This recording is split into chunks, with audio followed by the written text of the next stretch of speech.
What's up guys, Charles from That, and right now we're gonna actually make Bagedil.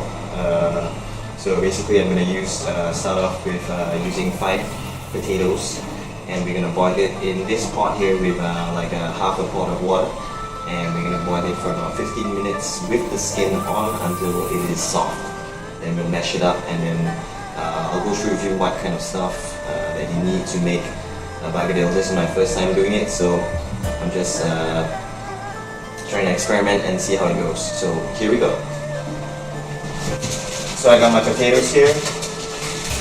Packet of potatoes. I'm just gonna use about 5 potatoes, put it in the pot. So we're gonna wash the potatoes first. So these are small potatoes, so if you're using small potatoes then you use 5. If you're using big potatoes then you can use 4. So put it under a medium fire. Shit. So just use 5 small potatoes. And right now it's about 112, so we're gonna let it boil until about 130, and then we'll test out whether the potatoes are soft enough. We'll use a fork to poke on the potatoes and see how it goes. So yeah. Okay, so some of the other stuff that we will be using, you can use any brand. I just grabbed any brand which looked good. If we got the corned beef, we're gonna do a corned beef Bagedil or potato cutlet. And I'm going to use this brand Libby's corned beef with onions, so we're going to see how that turns out. We're just going to need 1 egg. If we need more, then we'll just crack another egg. The reason what we're doing is that we won't be using the egg yolk. We'll be just using the egg white, the glare. So once everything is done, we'll coat, the potato cutlet with the glare to make it stick together. So we will be using some pepper as well. Because we won't be using salt, we won't be needing salt because the corned beef already has lots of salt content. And lastly, we're going to be using some cream crackers. Any brand of cream crackers will do. You got the mixing bowl to mix everything in so that it's less messy. Then we need a fork. So we're going to open the corned beef up with this funny key thing. So this corned beef already contains normally high amounts of sodium, I think, or basically my point is it is salty enough, so you don't have to use any salt. Just throw it in and we're done. So, mash up some cream crackers, maybe about 5 pieces of cream crackers. We're going to just mash it up into a bowl. Okay, maybe not a good idea to use a chopping board for the cream crackers. It will fly everywhere. So we're gonna just put it in a bowl and then just smash it up all together. Anyway, I got no pounder, so I'm just gonna break it up. Make it as fine as possible. Okay, I'm mashing it up, as you can see. As fine as possible. If you have a pounder, then it will be much easier and you get a better... So we got 5 pieces of cream crackers. You don't want anyone to get like poisoning or something like that.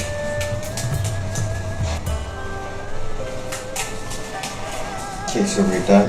Now we're gonna pound it down using my water bottle, which I'm gonna wash first. Yeah, so this is what it looks like. We're gonna use this to pound it down, because it looks kind of like a pounder, a metallic pounder. So we're gonna wash the cap and stuff. Fill it up with water so that it becomes heavier. This is, of course, optional. Hopefully everything doesn't fly all around and mess up the place. My wife will come back and kill me. Okay.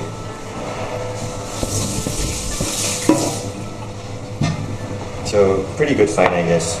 Yep, so right now we got this and this ready. So we're gonna put it in and mash it all together, and later on we'll add in the potatoes. So if you want, you can just pour this in. Looking funky. And now for the egg, which I told you about.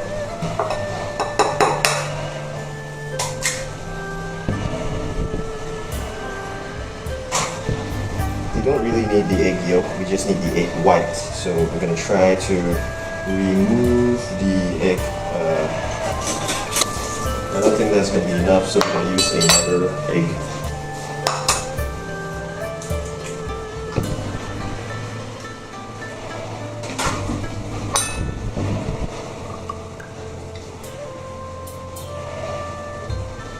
We'll just put this in a cup and we can use it later on. Basically, some of it are soft, some of it are not soft. So we're just gonna. It seems to be okay right now. So after that, we're gonna take it out of the pot to let it cool down before we skin this potato. So you're gonna take the potatoes out of the pot and put it in a bowl and to let it cool.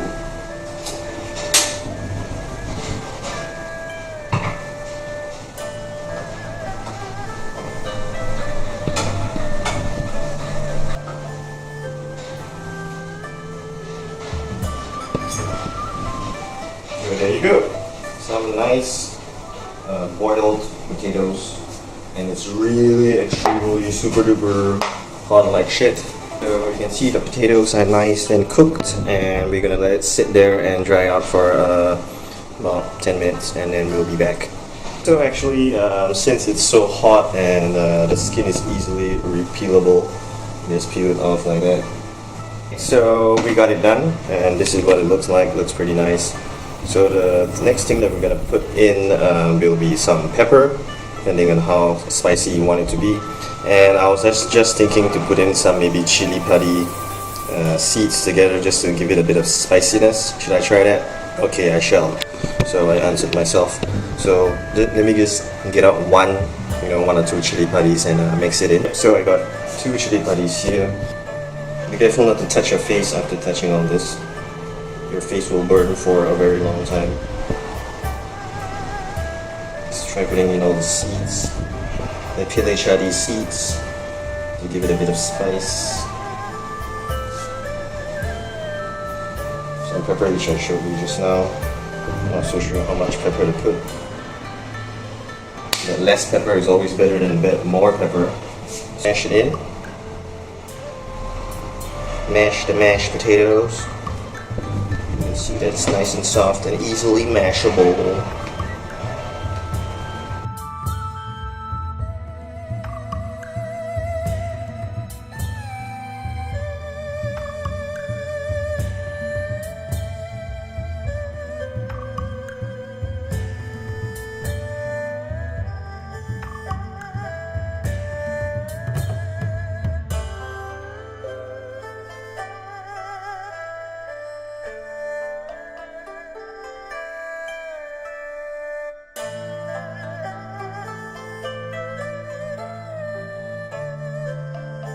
When you feel that everything is okay, then you can start preparing the oil on the fire so that we can. So that's that, and let's move on to the cooking part. I'll show you how to glaze the potatoes. Glaze this mashup with some egg white. Egg glare, as my mom calls it. Okay, so right now we got the pan where we're gonna fry the bagedils, the potato cutlets. So once it's nice and hot, we're gonna put in some oil using extra virgin oil. I'm trying this amount of oil, not too much, not too little, and we're gonna make it really, really hot. The level is,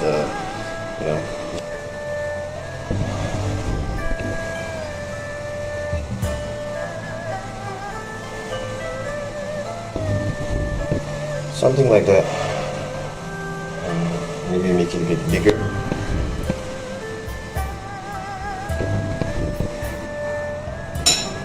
The egg glare to go around it so that it doesn't break up or and it doesn't stick to anything. So you can see that it looks nicer right now with the egg glare. a glari. That's nice. Oil must be very, very hot.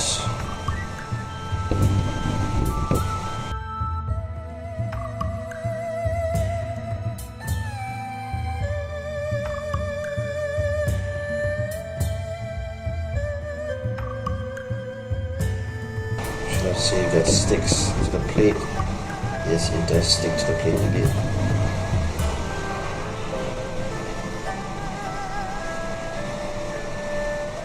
Okay, so that's 2.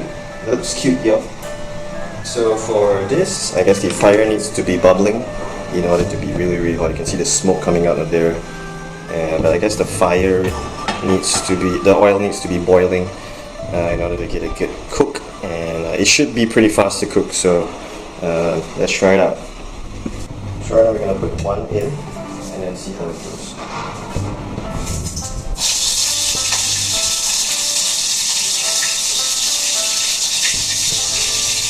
You also need to get ready a plate.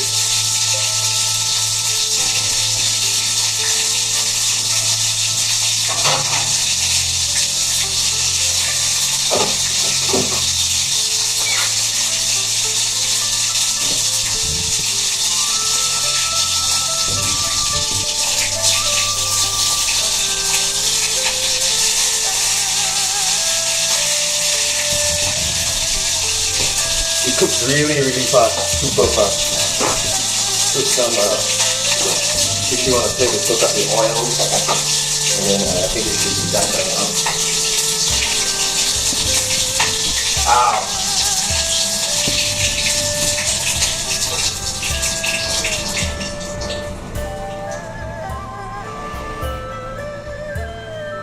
Yeah. Maybe it's a bit too hot, but I think it's cooked properly.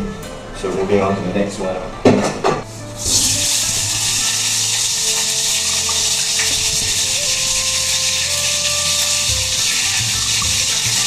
The oil is like splashing everywhere. Look at that.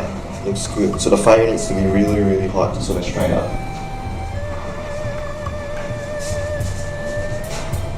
So we're gonna try it out.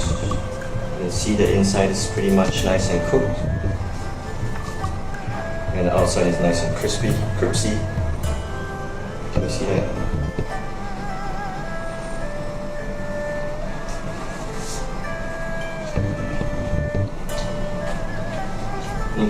Excellent, super nice.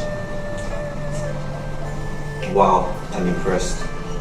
Seriously, shit, it's damn freaking nice. Oh my gosh.